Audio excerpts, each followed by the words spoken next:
మేడారం ఓం శక్తి జ్యోతిషాలయం జ్యోతిష్యం చెప్పబడును. గురూజీ కృష్ణం రాజు. విద్య, ఉద్యోగం, వ్యాపారం, ప్రేమించిన వారు దూరం అవడం, భార్యాభర్తల మధ్య గొడవలు, అత్త కోడళ్ల మధ్య మనస్పర్ధలు, కుటుంబ సమస్యలు, ఆర్థిక సమస్యలు, పెళ్లి కుదరకపోవడం, సంతానం ఆలస్యం కావడం, స్త్రీ పురుష వశీకరణం, చెడు ప్రయోగ నివారణ మొదలగు ఎటువంటి సమస్యలకైనా పరిష్కారం చూపగలరు. స్త్రీ పురుషులకు ఎటువంటి సమస్యలు ఉన్నా నమ్మకంతో కాల్ చేయండి. ఫోన్ ద్వారానే జ్యోతిష్యం చెప్పబడును. Phone number 9030838194. హాయ్ ఫ్రెండ్స్, అందరికీ నమస్కారం అండి.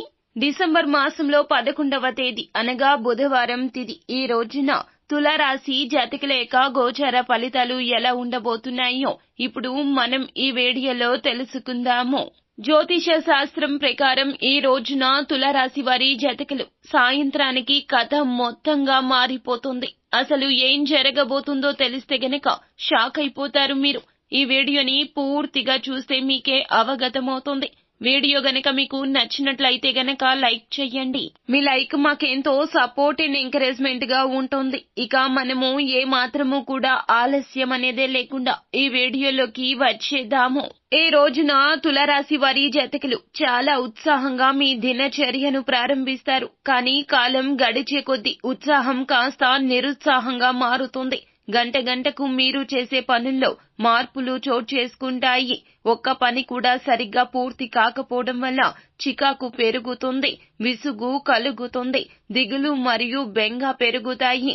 ఒక్క ముక్కలో చెప్పాలంటే ఉత్సాహంగా నిద్రలేచి పనులు ప్రారంభించిన చివరకు ఒక్క పని కూడా పూర్తి కాకపోవడంతో దిగులుగా పడుకుంటారు. అయితే ఈ రోజున మీరు చేసే వ్యవహారాలు ఖచ్చితంగా కలిసి రావు అని చెప్పలేము. కొంచెం జాగ్రత్తగా, నిదానంగా, తెలివిగా నడుచుకుంటే మాత్రం మీరు కోరుకున్న విధంగా పనులు జరిగే ఆస్కారం ఉంది. మొత్తం మీద ఈ రోజున తులారాశి వారికి శుభ ఫలితాలు అనేవి పూట పూటకు తగ్గిపోతాయి.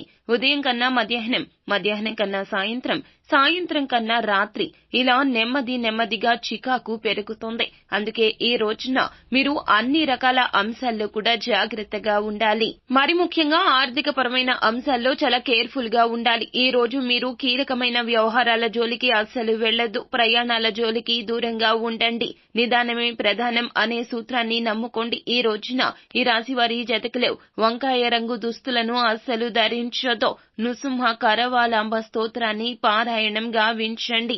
ఈ రోజున అగ్రిమెంట్స్ చేసుకోవడానికి, ఇంటి నిర్మాణ ప్రారంభాలకు, పరిచయాలు వృద్ధి చేసుకోవడానికి, క్రయ విక్రయాలకు, వాహన కొనుగోళ్లకు కాలం అనుకూలంగా ఉంటుంది. అలాగే ఈ రోజంతా కూడా శుభప్రదంగా సాగడానికి, అన్ని పనుల్లో విజయం సాధించడానికి ఆంజనేయ స్వామి ఆలయానికి వెళ్ళండి. స్వామివారిని దర్శించుకుని తీర్థ ప్రసాదాలు స్వీకరించి ఆ తరువాత దినచర్యను ప్రారంభిస్తే గనక అంతా మంచి కలుగుతుంది. కుదిరితే ఈ రోజున ఒక్కసారి హనుమాన్ చాలీసాను పఠించండి. అంతా మేలు కలుగుతుంది. సో ఫ్రెండ్స్, చూశారు కదా, ఈ వీడియో గనక మీకు నచ్చినట్లయితే గనక లైక్ చేయండి. మీ లైక్ మాకెంతో సపోర్ట్ అండ్ ఎంకరేజ్మెంట్ గా ఉంటుంది. మరిన్ని వీడియోస్ కోసం మా ఛానల్ ని సబ్స్క్రైబ్ చేసుకుని ఫాలో అవ్వండి. Thank you.